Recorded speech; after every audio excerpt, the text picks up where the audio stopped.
probability trading strategy, you're full of crap. Things aren't working, then that's a quick trip to the poorhouse. To learn how to drive the beater before you can drive the Lamborghini. Now you're playing with the house's money.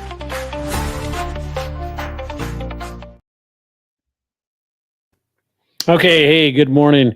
Mike, do you like to work out? Every now and again.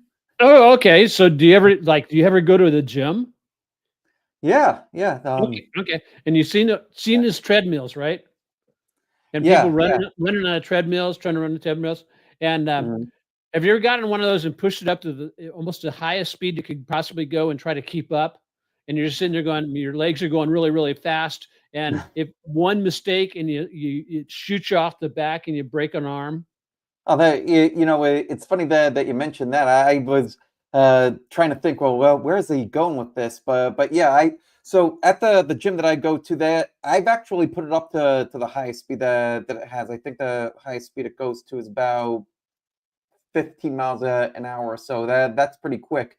There was one of the coaches in the treadmill class. He wasn't paying attention one day, and all of a sudden, I see this guy fly off the back of the treadmill. And yeah, I guess you can fly off these treadmills if you turn them up too high or if you're not paying attention. But so part of the thing is, and that's a lot about what, something similar to what we're going to be talking about today. The reason we're sharing this about you is you get hooked into that treadmill or something like that, it gets on too high of a speed, you get ripped off the back, you wind up hurting yourself.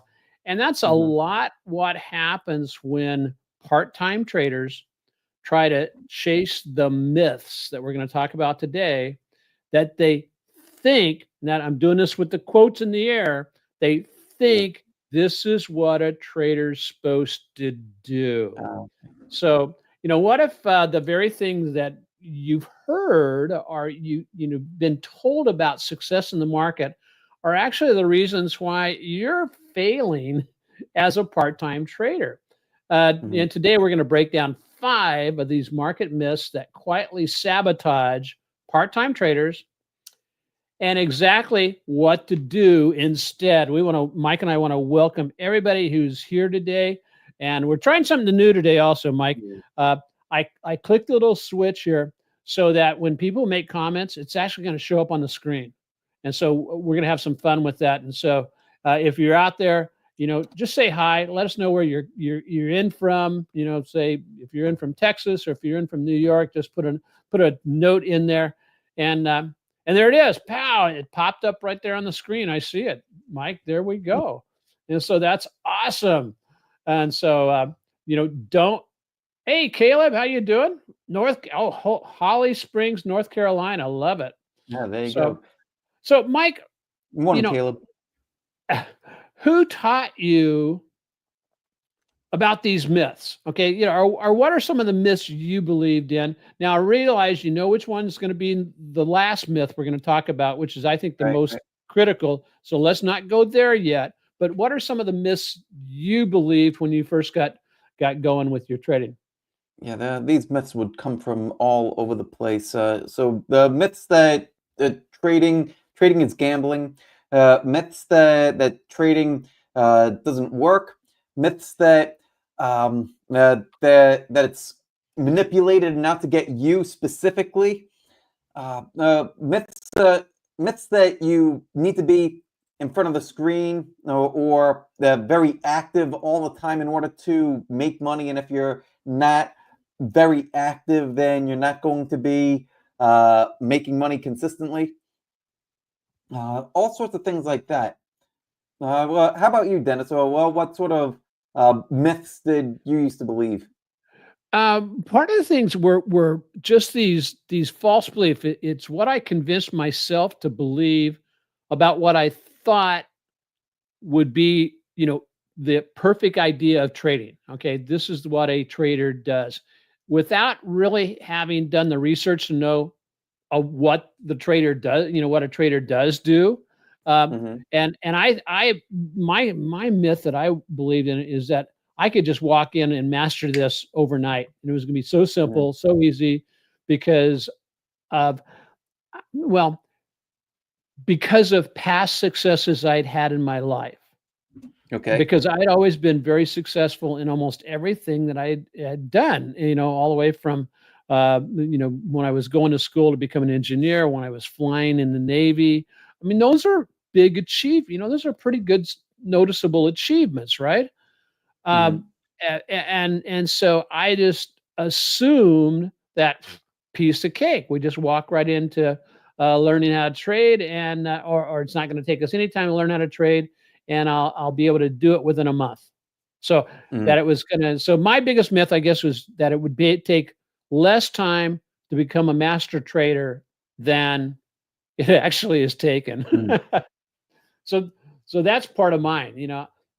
Um, Yeah, The time other almost. part is I remember the time I realized that some of the rules or some of the things that I, believed about trading Hmm. were just absolutely wrong. So what about, that they basically were the problem that I was having. They were so what about you in regards to that? What did it feel like when you started discovering, "Oh, wait a second, this is I'm thinking wrong. My mindset is all screwed up to be trading." Almost feels a lot like you've been betrayed in many Really? ways because you believed in something that was untrue for a very long period of time. Yeah, it's a painful experience. It's a Hmm. painful experience. You end up growing from it. Uh, Yeah. but but yeah, like in the moment, it's very painful. At least it was for me. Okay, yeah. And so, what do you think the largest, I know I can share one of mine, is that I've fought tooth and nail to not use stop losses, right? I mean, Hmm. and I knew absolutely I should be using stop losses. This was, uh, uh, it was one of those things where I just knew absolutely that that's what I needed to be doing, and it would be helping me trade better and all that kind of stuff. And Hmm. when I finally came to it was very painful, as you talked about, coming to the point because I lost a lot of money that I didn't have to lose because I wouldn't use stop losses. I would do Mm, things like, well, I have to be right. And so therefore, well, I'm approaching my stop loss, and so I'll move my stop, or I'll just take my stop off completely. mm, And then inevitably Murphy's law of trading takes over. And when you remove that stop loss, it not only tags that where that stop loss would have been, but then goes on deeper, deeper into the red. And you can see the blood coursing, coursing out of your account veins, which is a real pain. And so that's one of the big ones for me. Caleb mentions here he started trading back in 2020, and he thought it was always going to be that easy. Oh, mhm. yeah, because 2020 was a pretty good year to be trading. Yeah, when everything just goes up. Yeah, Um, well, one of the things that it took me a long time to get over was this idea of adding more to get more, adding another indicator or doing more research, understanding the company better, understanding the fundamentals better, digging into the 10K, understanding the products, right? yeah, For us Cancelim followers, how O'Neill would go to the store of the company and start to feel the products. Those kinds of things, it it it got me to a point where I started to fall in love with the company. okay. Oh, okay.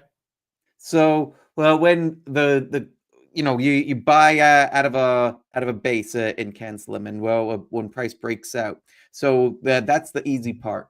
Yeah, You buy it breaks out of the base, and then it starts to make its move, and then you feel like you're right because it's doing what it's supposed to. And then when price would start to come in, well, I've done all this research. I know the company inside and out. This is a buying opportunity. Look, it's pulling right back into the 50-day moving average. Well, let's buy some more.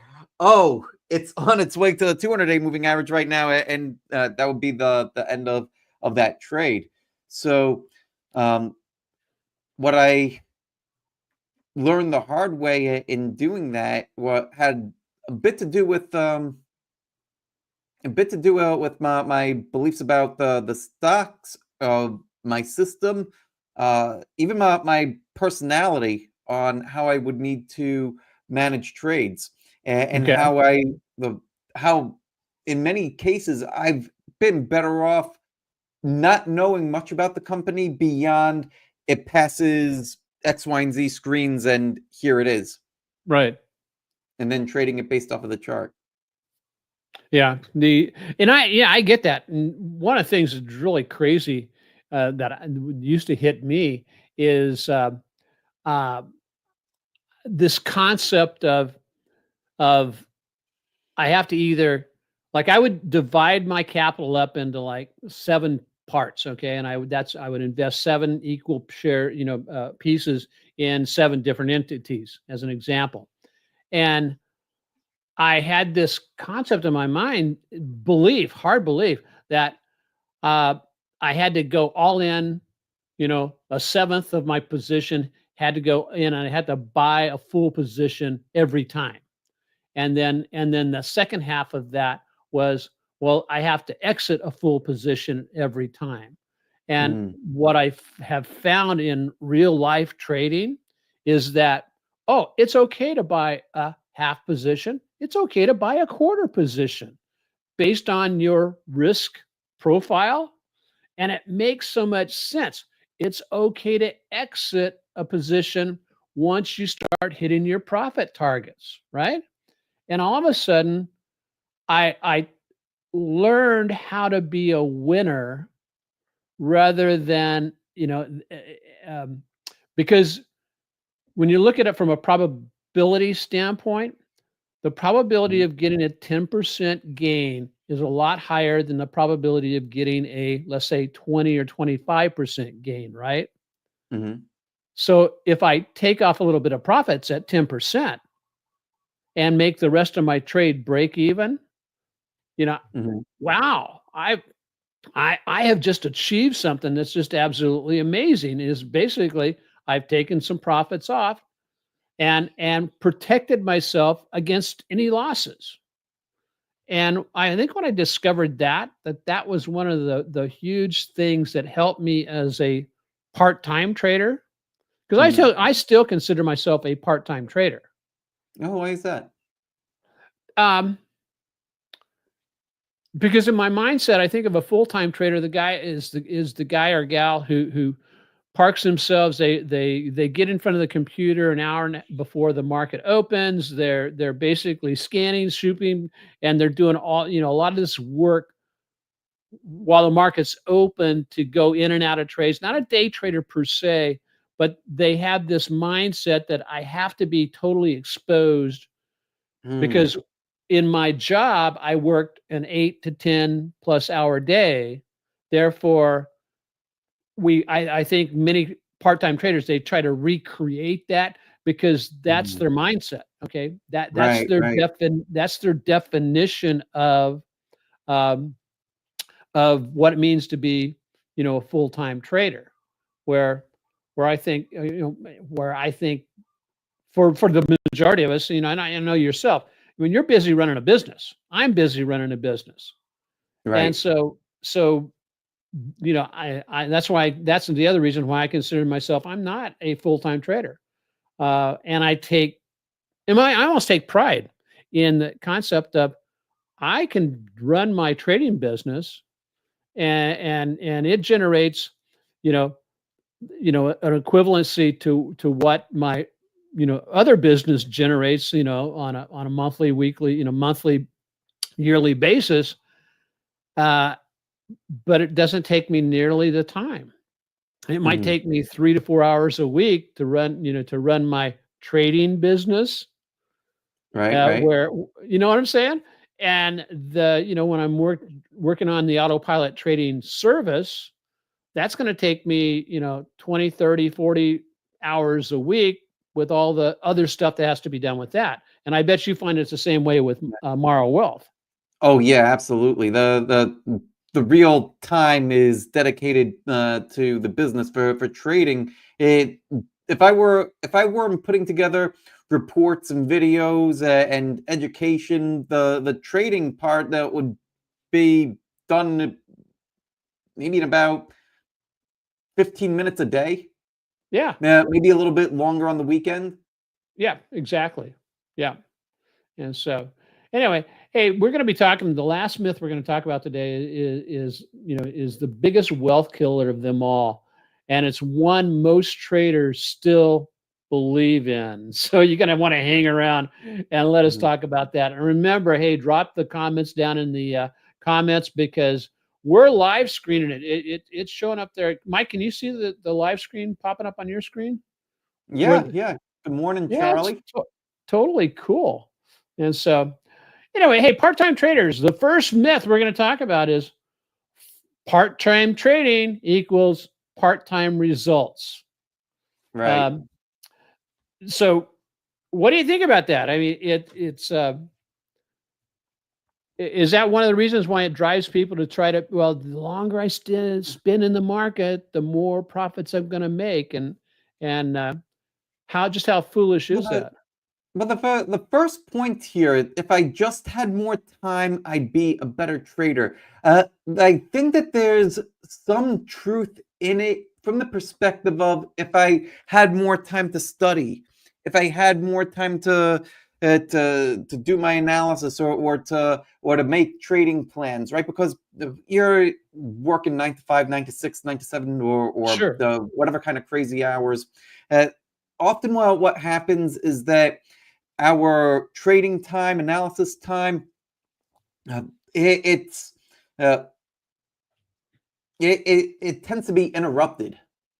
Right? Mm, Sometimes it could be difficult to have that block of time, that block of uninterrupted time where we're focused and are setting up all of our orders and then putting it into the market, even doing that part.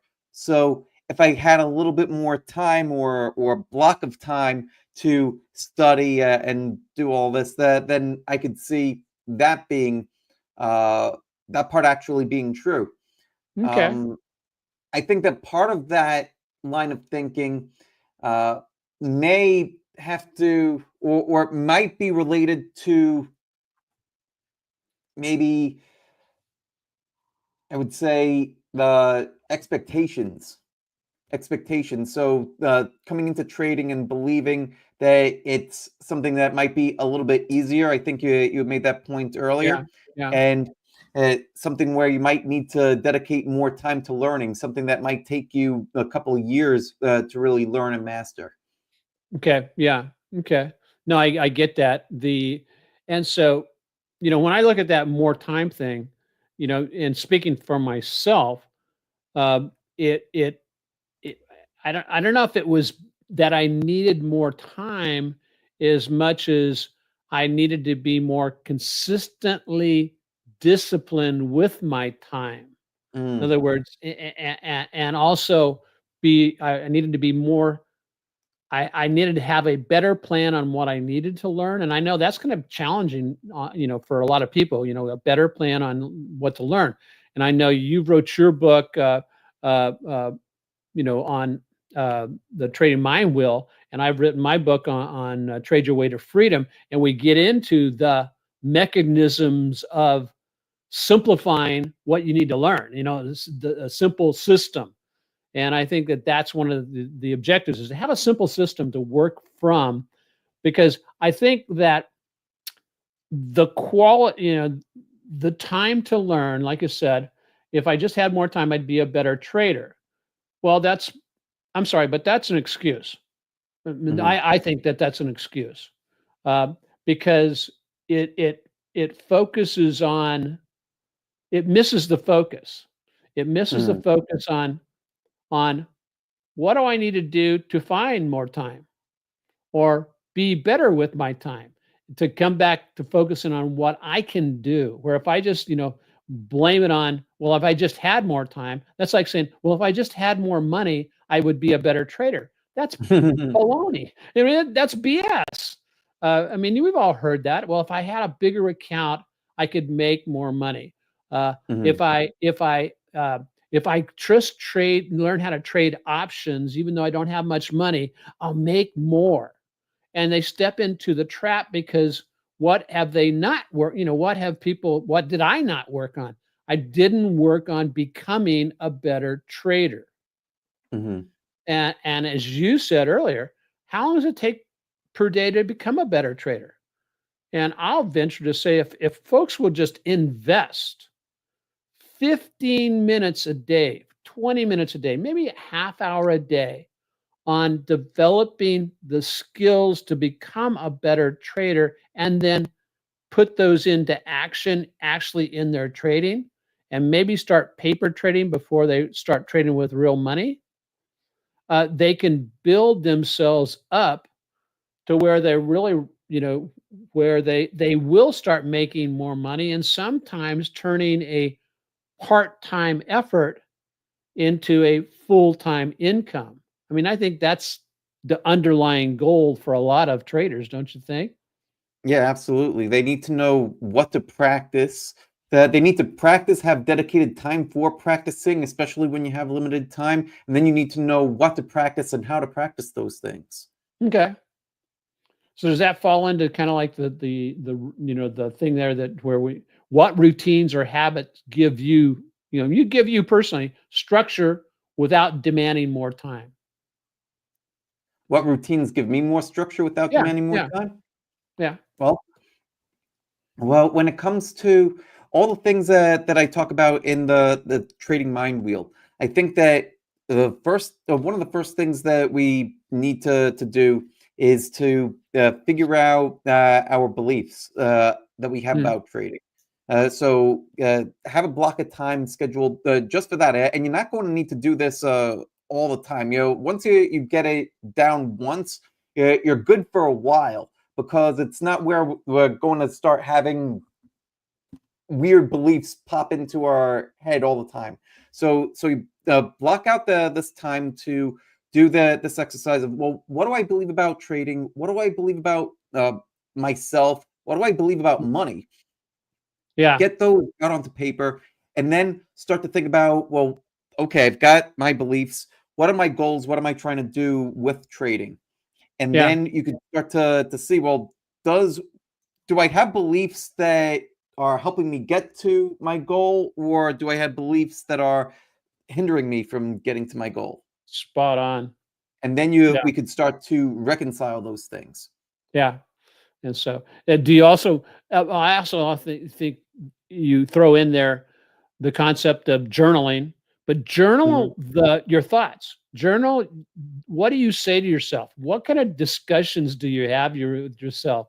Um, and I think it's fairly healthy to start every morning if you are, I would say trading in the market on a daily basis. I won't say a day Mhm. trader. I won't say you're watching, but I think that part of the thing is starting the day with a good, look right in the mirror and say, to say what kind of trader you are. And I know I've shared in the past. My mentor used to tell me, jokingly, he'd say, just look in the mirror and every morning say, I am I'm a wise, disciplined, and profitable trader. And say that like 3 different times in the mirror and look yourself in the eye. And a lot of times people have a challenge. I know when I first started doing that, I had a challenge of looking myself in the eye because I wasn't that yet. Hmm. And so my eyes were telling me, "You're saying this, but I don't think you believe it." And then, Dave then said, "Yeah, say that like 3 times. I am a wise, disciplined, and profitable trader. I am a wise, disciplined, and profitable trader." Really try to put some emphasis on it, and then at the Mhm. very last point, say, "And a darn good looking one too." Which, there's something about laughter. There's something about getting a smile on your face. Um, And so, So when you were repeating this to yourself, but you didn't quite believe it yet, well, how did you overcome that, or well, what did you do when you encountered that? You well, part just of the push thing, through, or well, what happened? I think that's that's a great question. Is as I adopted the habits of a successful trader, I started to believe I am a successful trader. In other words, I started religiously using my stop losses. I Mhm, religiously, I basically with I started being more disciplined.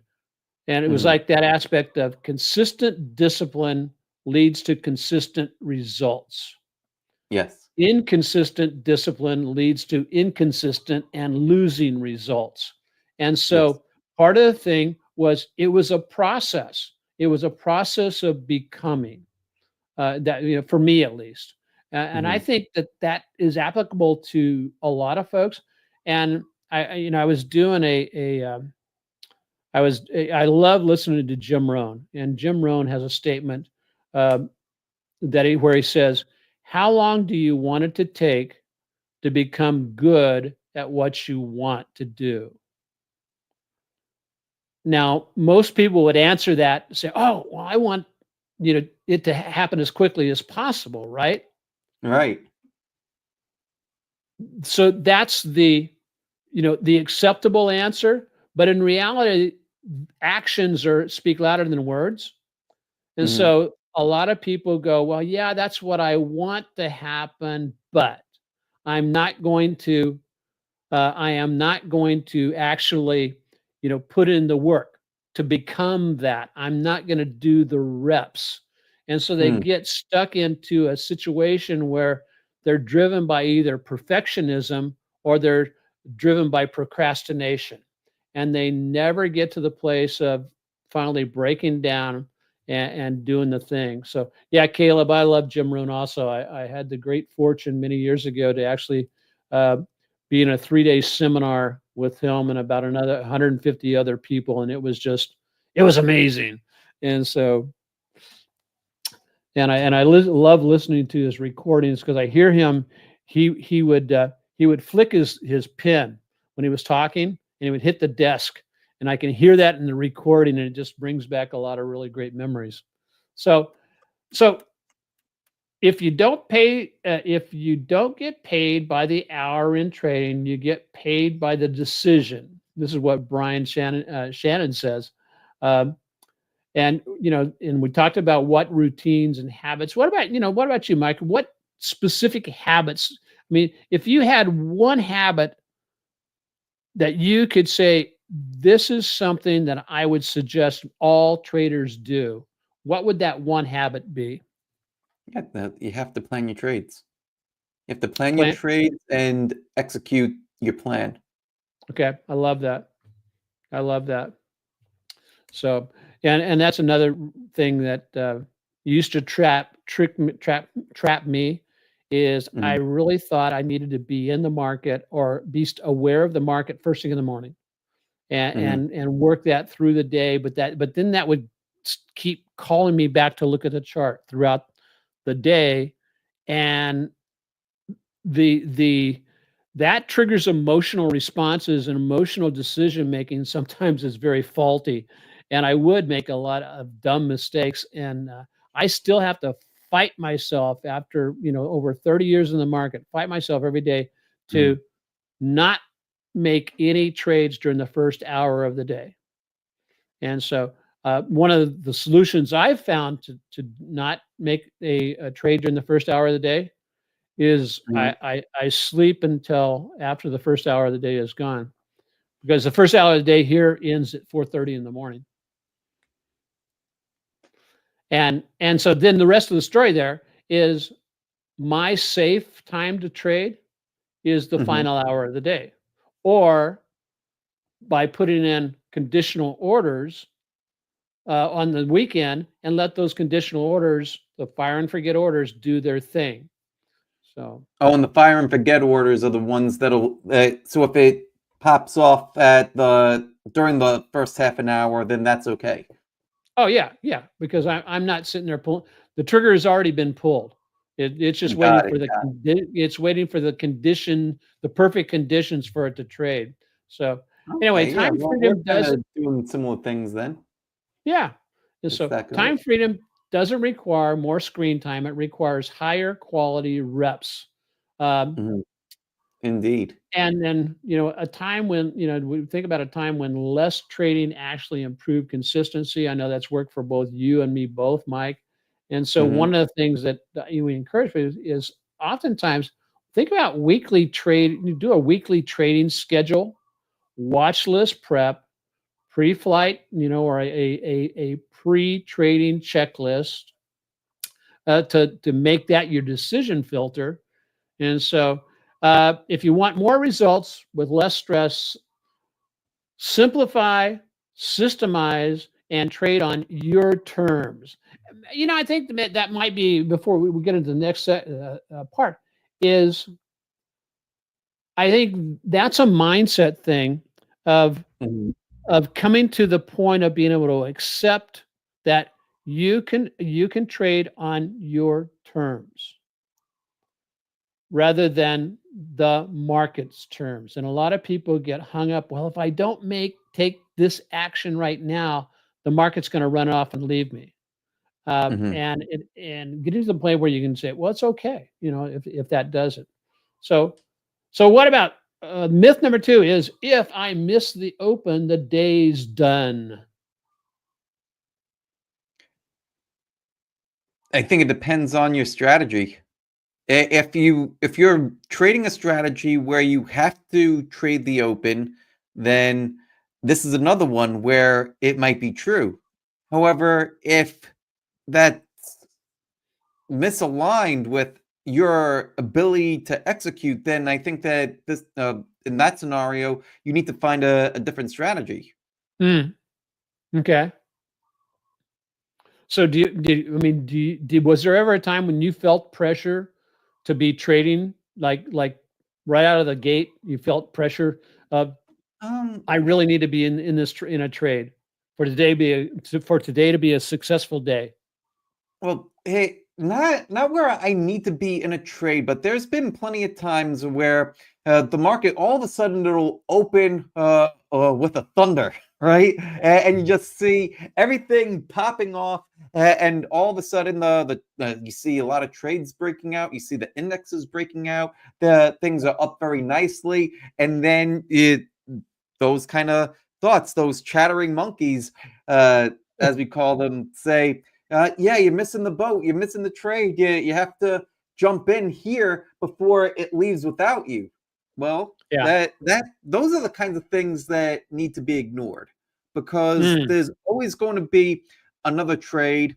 And if it wasn't one of those fire and forget kind of trades that you mentioned before, where you're setting it all up ahead of time and you're trying to get that initial breakout, then there's no reason to be jumping in.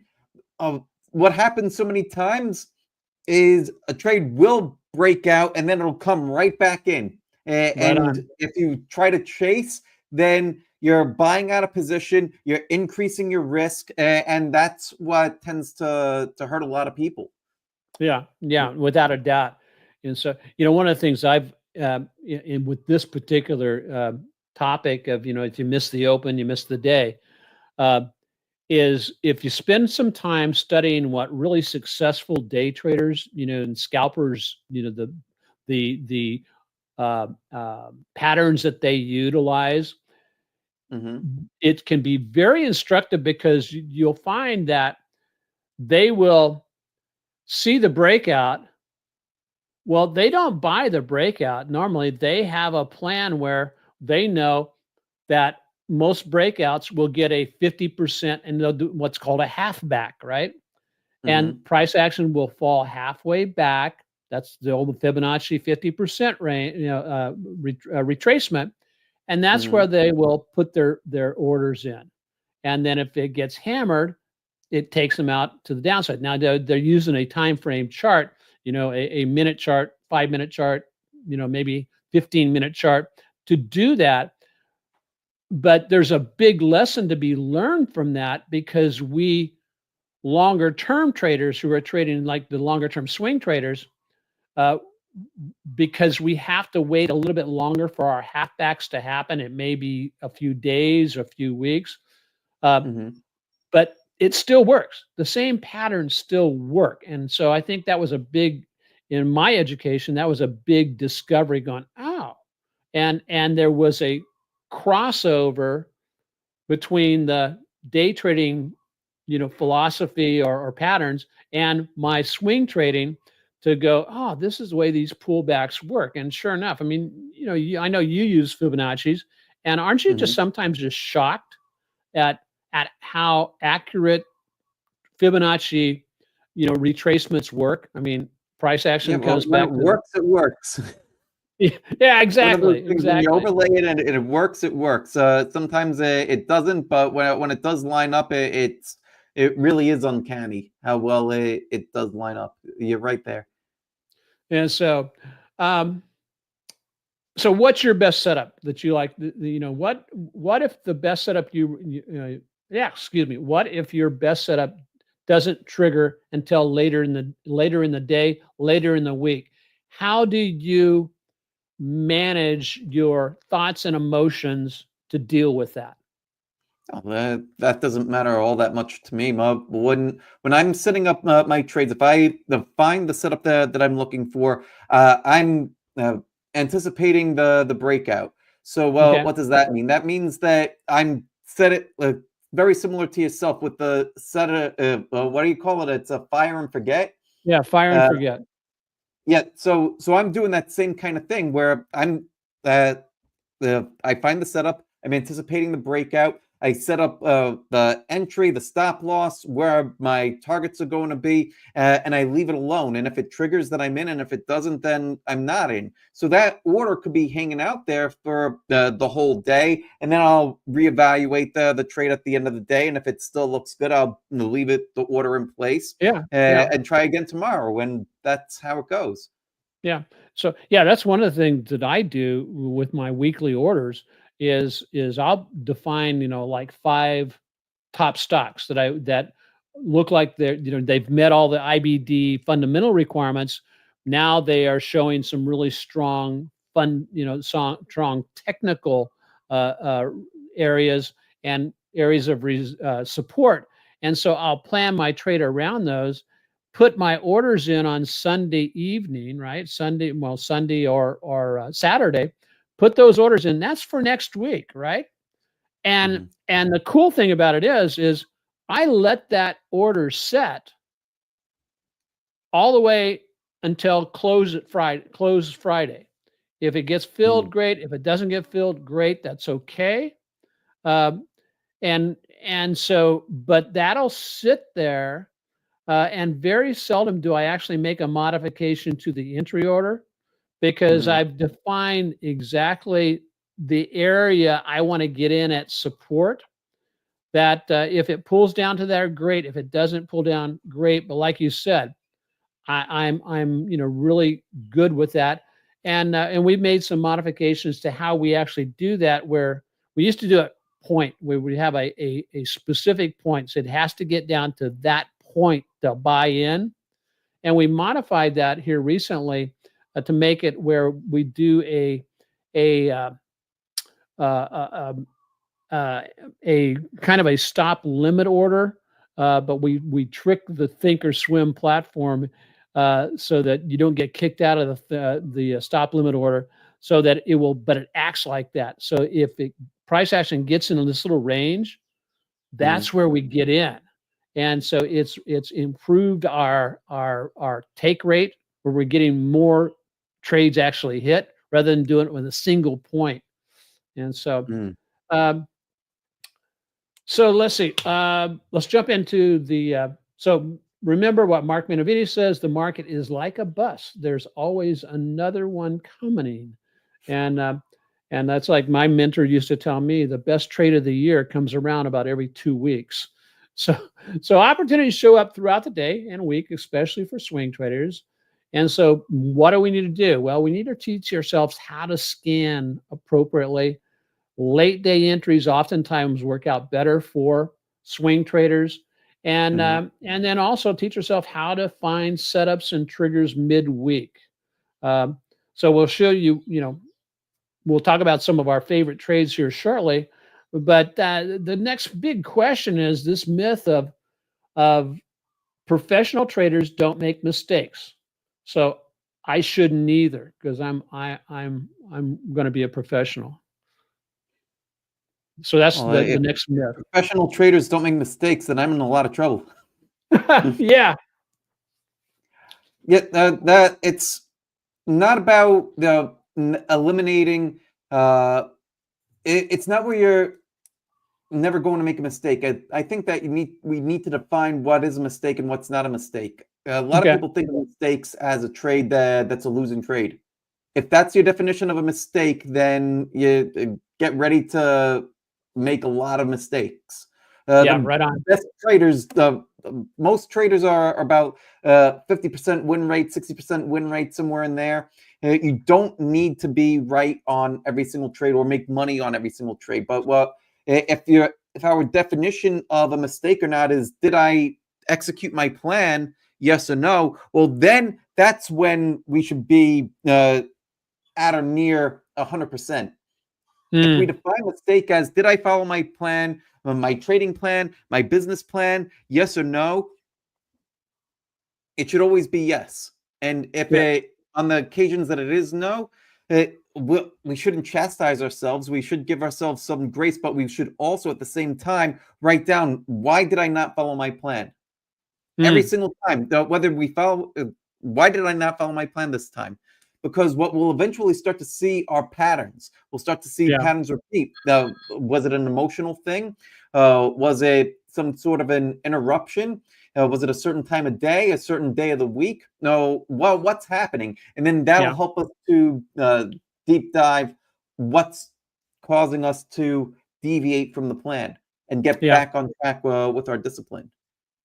So, yeah, one of the things that I think that people can measure for themselves is that when you finally get to the point where you are, um, you're thinking along the line of, did I follow my plan rather than the thought of, did I make money on this Mhm. trade? That's when you've made a tremendous move towards becoming a what I would consider a master trader because you've had a major mind shift there, moving from that win lose kind of, well, I made money on this trade, I lost money on this trade, and you're moving across from that. I mean, yeah, we all want to make money. I mean, we're not doing this for free. Let's come to facts with that. We're not doing it for free. We want to be generating, hopefully wealth, because I think Mhm. trading for somebody who is still working a full-time job and they're doing this in a part-time manner, learning how to do this and also putting a gauge on yourself, if I can learn how to earn an extra, let's say $500 a month, and that's going to be my and that grows my wealth. That's tremendous. That's $6,000 a year. Um, Mhm. and does it have to replace my salary? Heavens no. But I'm learning a skill that as my account grows, guess what? My skill grows to match my account size, then the numbers start getting bigger. But I have to see past 6 months. I have to see past a year, maybe looking 5 years down the road. If I do this, if I can generate, let's say, 30 to 40% returns per year swing trading, what's that going to look like in 10 years? Especially if I continue contributing to that. So give me a shout Right. out. I want to give a shout out to All About English Mastery. If you guys are Hmm. looking for a really great if English is your second language and you're in a profession and you want to learn how to uh, uh, basically, speak English, in a much better way for business, check out All About English Mastery. Um, he does a really great job, and he also happens to be related to me. Uh, welcome, Dennis. So, um, so anyway, let's see where we at. Let's go ahead, Mike, and roll into the goal of success of a successful trader is to make the best trades. Money is secondary. Money is secondary. So mistakes are part of the game. Recovery and risk control are what separate the amateurs from the professionals. Mhm. So, what was one really bad trade that you did that is still etched in your memory, or have you totally erased all the bad trades? No, no, no. There's a few there that still that still come to mind. The biggest one I think is the silver trade. I talked about this one in the trading mind wheel, where I'm up maybe about I think it was about 80% right before my honeymoon. Didn't have a stop loss. Came back and I was up about 8% after the honeymoon.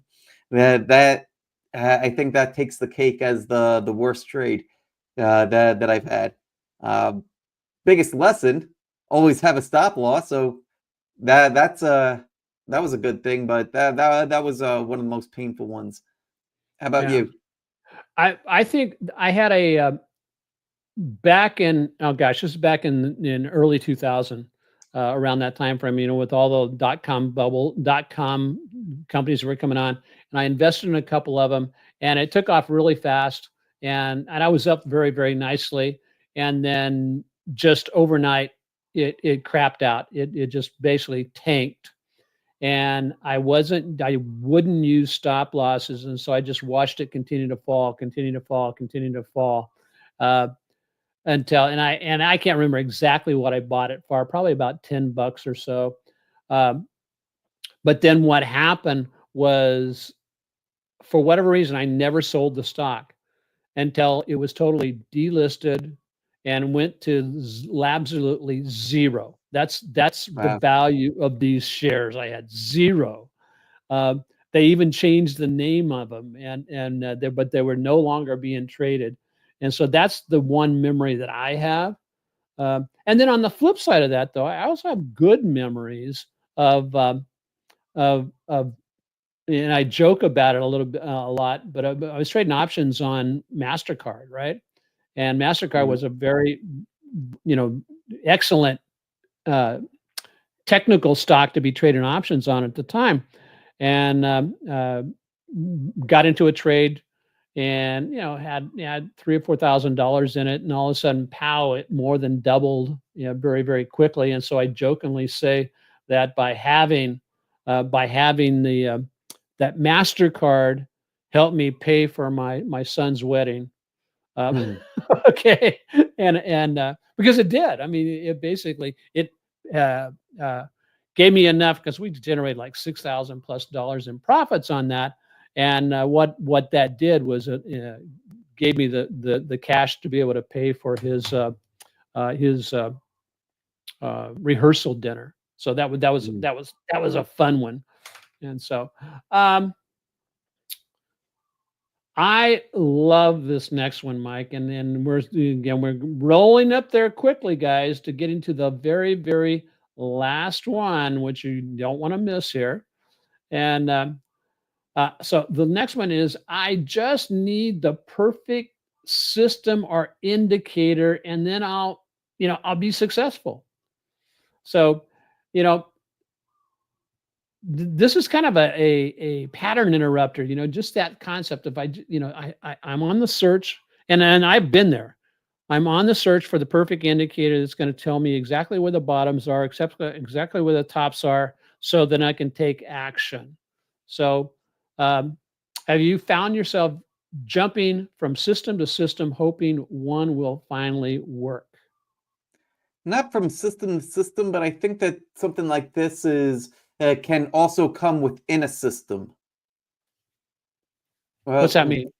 for example, Can Slim, right? Can Slim's a pretty broad uh it's a broad way to trade. There's so many derivations from it from everybody that we've spoken about already. You and I both studied O'Neill, and we're trading in different ways. So they, I think that people could look at something like can slim or growth stock trading and think that, if I just get this indicator, or maybe another couple of indicators, it'll just ring a little bell when I'm supposed to sell at the top, and then maybe another one when I'm supposed to get back in. And Sure. it's unfortunately it doesn't quite work out that way. Uh, Yeah. Did you ever pinpoint why it didn't work out that way for you? Because I mean, because I got a story to tell you about why just strictly following indicators didn't work out for me. But you got a story yeah, about the thing is that it adds complexity, and it adds um, you would think that you would gain clarity by adding more layers, but the right, the thing about it is that you often get conflicting indicators, mm, right and on, that's what would happen to me. So say, well, one indicator is telling me that I should do this, another indicator is telling me that I should do that. Well, what do I do? Well, let's add a few more indicators, and so now I've got this long laundry list of indicators to check, versus this other list, and it before you come to some sort of a conclusion, the trade's already off and done anyway. no, yeah, So it's one of those things that has you caught like a deer in the headlights. yeah. And so, well, I know for me is I would go back and I'd do my back testing, and my one of my favorite indicators back when I first started was stochastics, right? Hmm. I like the concept of stochastics showing oversold, overbought, and then rolling over and crossing and all that kind of stuff. And what I would catch myself doing, because I would go back and study, and I knew that as the stochastic would be falling, as it would getting down towards what would be considered a lower reversal zone, I would Hmm. start I would start going into trades. And back then, I was, of course, going in 100%, of Okay. my position size. Well, and the thought was, okay, here's the thought that was going on in my mind. Well, I've studied these stochastics and I know it's going to turn around. Okay. But the thing that isn't said in that statement, it's going to turn around, is that, yeah, but it can go a lot lower before it actually turns around. And so it's Mm, better to wait for the actual momentum to shift, and the stochastic to cross going back up the other way, and then start planning your trades, because then momentum is in your favor. And so right. I was always trying to over anticipate the momentum shift, and just got into some really just, you know, crappy trades. And then, as you can probably figure out what would go on, when the pain got so high, I finally would sell out. And a Mm, couple of days later, stochastics would turn around and I'd get a candlestick reversal signal, and bingo bango, my original concept was correct. My timing was really bad. So mm. that's one of the ones that I had. Yeah, how much lower could it go? Yeah, Maybe another exactly. 30%. And so, let's see. Da, da, da, da, da, da. Oh, here's a great question. Are you trading to build skills or chasing a shortcut? Um, that and I think that again gets back to the maturity level of the particular trader, um, and in the recognizing that I need to focus on becoming a master trader. That's a skill level. Whereas Right. if I'm saying, well, if I just, you know, I know I've had a lot of people coming into autopilot, not a lot, but several people coming on autopilot trader. And when they talk to me, they basically want it, and they want it now. And so they're looking for the shortcut.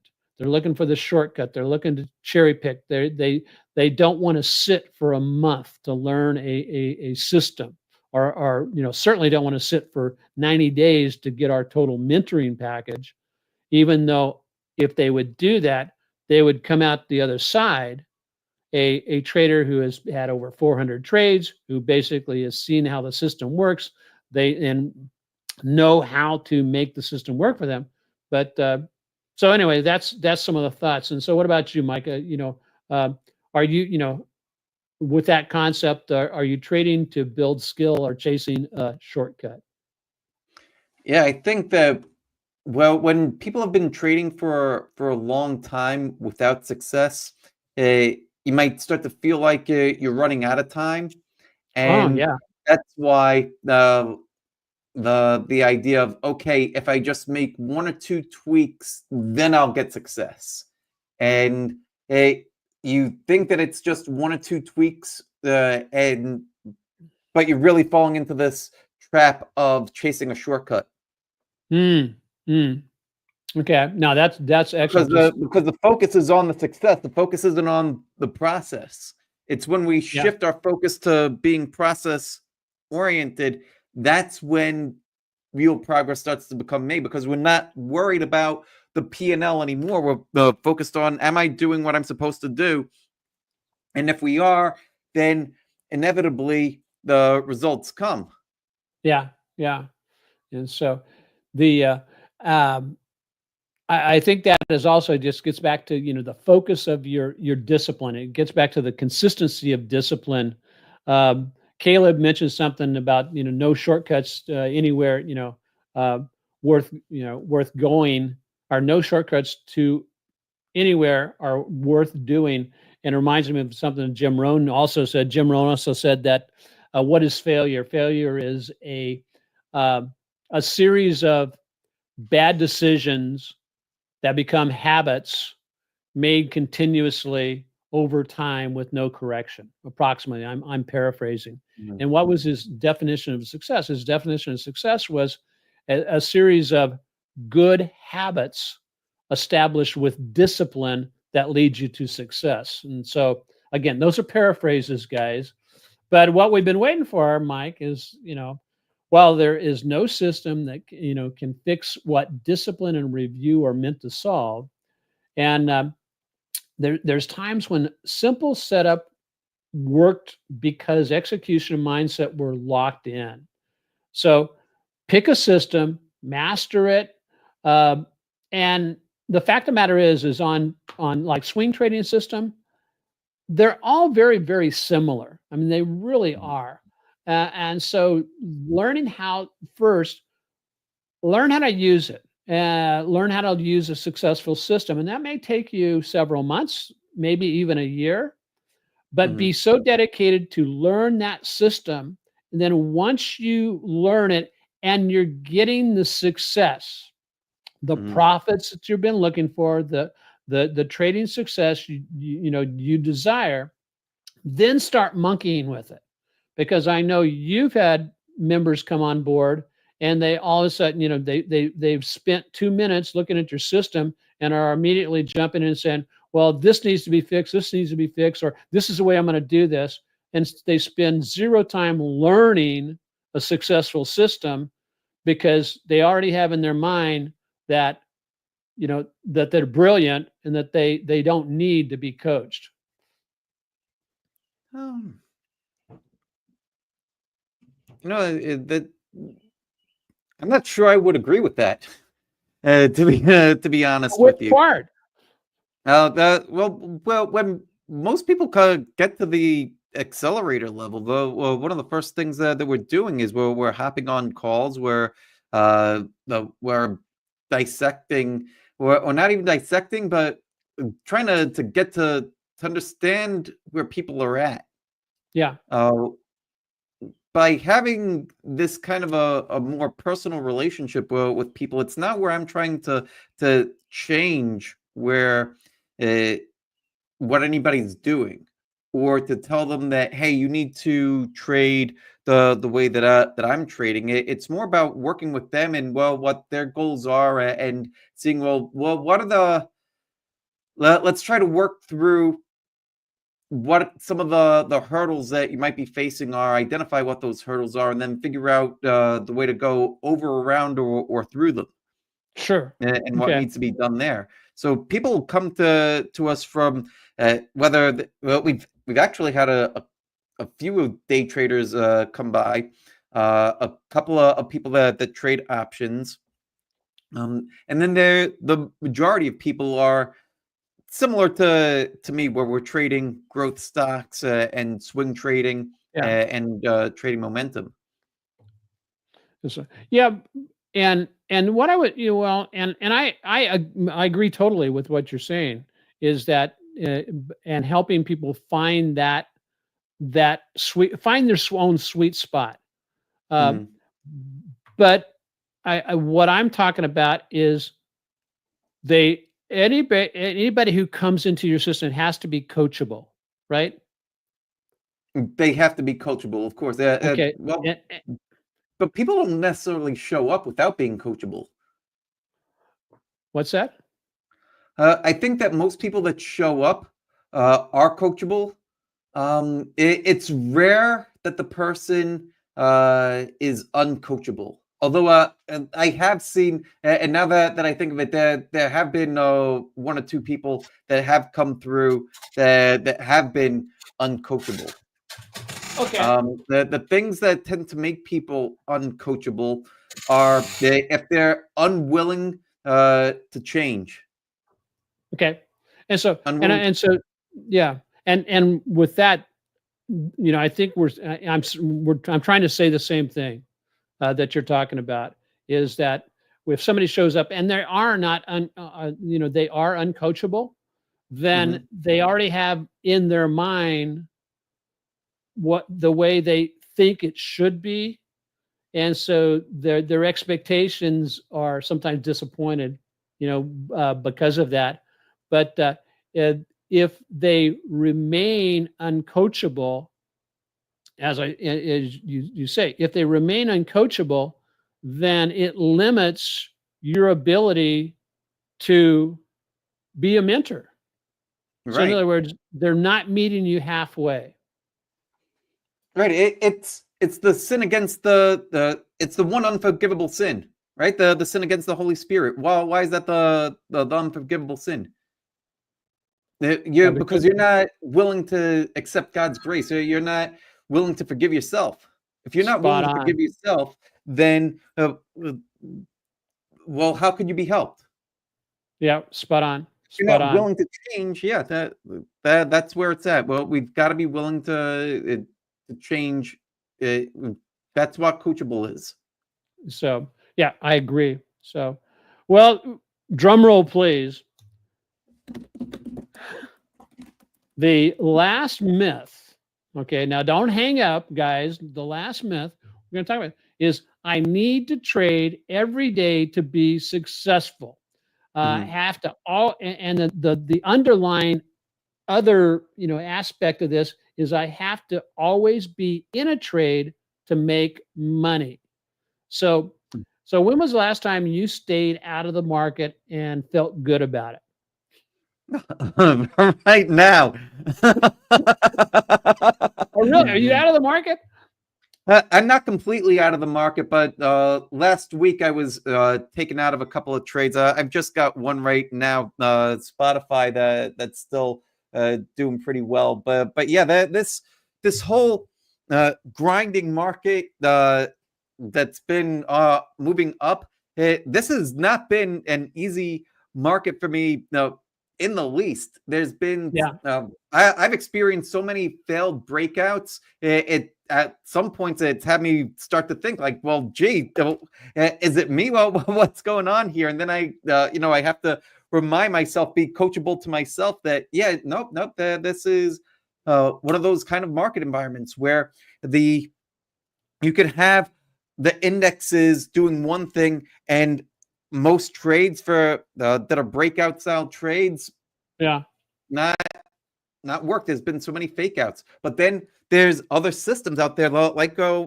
think we spoke last week about this either last week or the week before where you've been crushing it lately like with what was it, NNE up yeah, like yeah.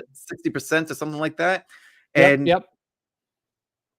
And no, so that's Yeah, I mean, Mike, I know I'm gonna convert you to becoming a pullback trader one of these days. No.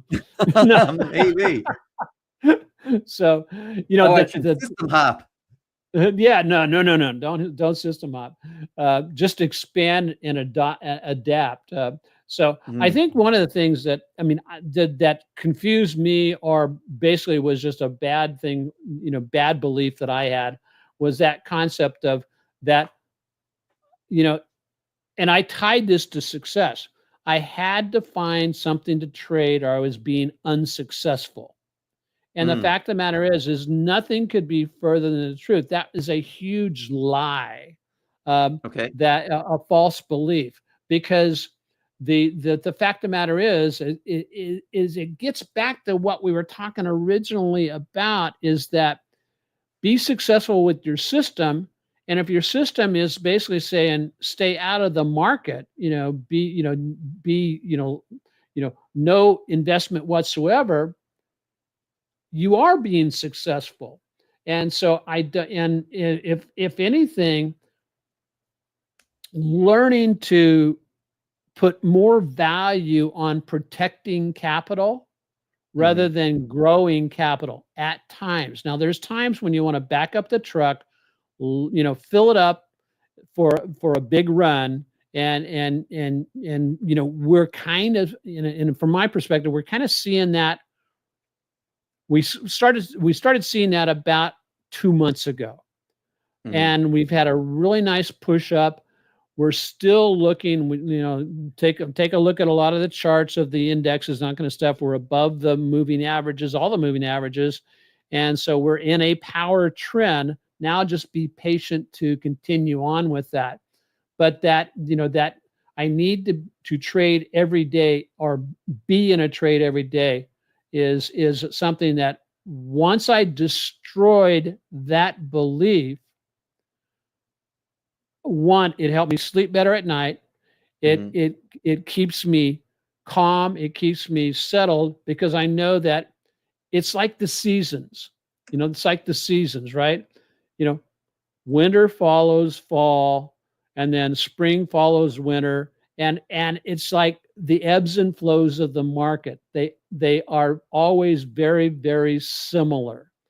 And mhm, so waiting patiently for those ebbs and flows to happen, because we know they're going to happen. I mean, expansion is followed by recession, and recession is followed by expansion. Um, Rallies are followed by pullbacks, and pullbacks are followed by rallies. And that, it's the waves. It's the waves of momentum, the waves of energy that are in the market. And it also, if you'll notice it, that's in life also. The ups and downs of life, that that make life so exciting to live. mhm. That's my reflection on that. So let's see. What's your internal trigger to do something in a market even when nothing's there? Or I would say, how do you control your internal trigger? Maybe you know, I know that my internal trigger is if I don't have a setup, or if it looks like it's going to be 3 or 4 or 5 days before I have the setup, I basically don't fake the order. In other words, I don't do a fade order on the pullback. I wait until I actually have the setup, and that may, I'll have that stock or ETF on my watch list or on my pre-flight checklist, but I'll just put a designation in there stipulating that I'm going to wait for a midweek course adjustment for be able to trade that. So how do you handle the situation like that, Mike? Oh, I'm screening every day. Every day. Okay. So every day I'm going through my watch list. I'm seeing, well, is there anything that's setting up right now? Yes or no? If there's not, then no setup, no trade. And it's as simple as that. Then let's say I do find some setups. It's not where I'm just going to take whatever setups there. I take the setups that I find and I compare it to my model book.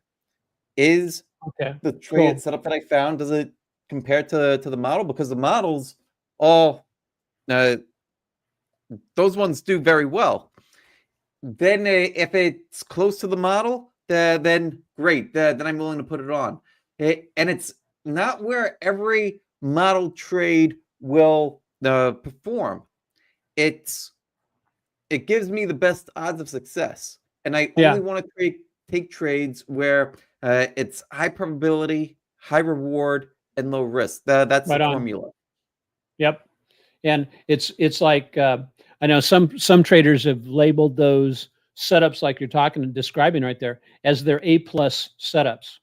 Those are the ones that are most likely to, and so developing that understanding, I think, comes from reps, doing simulated trades over and over again, so you see it over and over and over again. And here's a little trading tip is you don't have to look at a jillion different entities.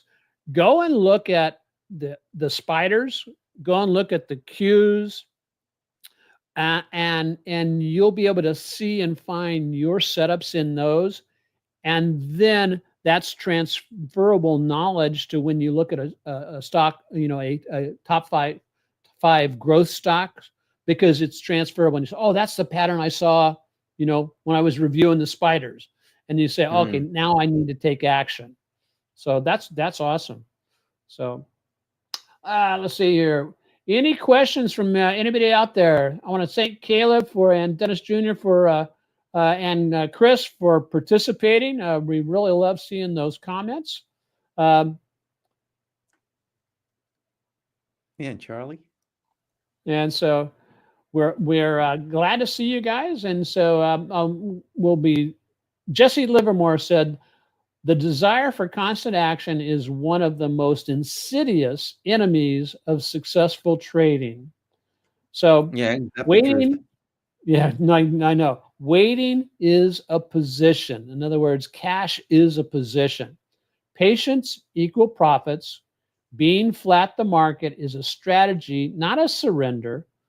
And so one of the best trades of the year came after 7 days of doing nothing. And like my mentor used to tell me, the best trade of the year comes around about every 2 weeks. And it's absolutely true. That's one of the reasons why I think we haven't hit on this myth, but it is a myth that we having a belief that I can trade something once, but once I exit it with either a loss or a profit, I can't trade it anymore. I don't know why I had that belief. But once I learned to get past that, all of a sudden I start trading like TQQ multiple times during the year. And it always generates somewhere between a 75 and 100% return for me compounded when I do that. And so your actions for the rest of the week, guys, is to create trading entry rules, limit your trades per week, and use a no trade checklist. The pros don't hustle, they strike. And if you want to trade like that, then start with your rules. And just a real quick, we ran a little bit over today, Mike, but I encourage everybody to take the Mara Wealth 2-minute audit, and you will find that in the, there'll be a link to that in the description. And I don't know if you put a link on that on the Spotify channel or not, Mike, but. It'll be on Spotify. We'll have the link to the 2-minute audit. We'll also have a link to the Autopilot Traders quiz, which, if you haven't taken that quiz, you should definitely check it out because it's extremely thorough. So, well, you took it, right? Now, and what did you, you took the quiz. What did you think of the outcome? Were you surprised? And what did you think about the plan of action it has for becoming a better trader? I think that it's very thorough. I think that it's spot on. There were, how many questions were there? There's 21 questions that you fill out, right? 21 questions. Yeah, so be prepared to spend a little bit of time thinking through it. It took maybe like if it takes you 5-10 minutes, I think that it's probably about right. Yeah. But I think that the the advice that it gives uh, is good. I think that it's good. It's thorough, and so is the exam, and it's a good way to generate a little bit more self-awareness. Yeah, and that was our intention behind it, so that you could kind of figure out what type of trader am I, for folks. And the other part of it is to um, lay out a plan of action for what you can do to elevate your game. Increase and accelerate your ability to grow towards becoming a master trader. And I know for your 2-minute audit, Mike, it's really great because it gets into the trade planning, mindset, and all that kind of stuff. And so hey, if you're watching us over on Spotify or Apple and anything like that, leave us a comment, rate the show, and share this with someone still grinding with these myths we've talked about today. And next week, well, we don't know we will basically have another topic. I think today's topic was really spot on, Mike, and maybe we should do a couple more of these focusing on part-time traders, because I think everybody who starts trading starts off as a part-time trader, and if we can help them put on a better armor to be able to fight against the slings and arrows that come towards them, that would be good. So, Yeah, any last? intense. Yeah. So, anything else, man? No, that's it. I want to say thanks to everybody for joining us today. It's been real. Hopefully you got a lot out of it. We'd always love hearing your comments, so drop them down below. And that's Okay. Well, then I will say aloha. God bless everybody, and the recording will be up shortly. So, thanks, Mike. all right. Thanks, Dennis. Take care, everybody.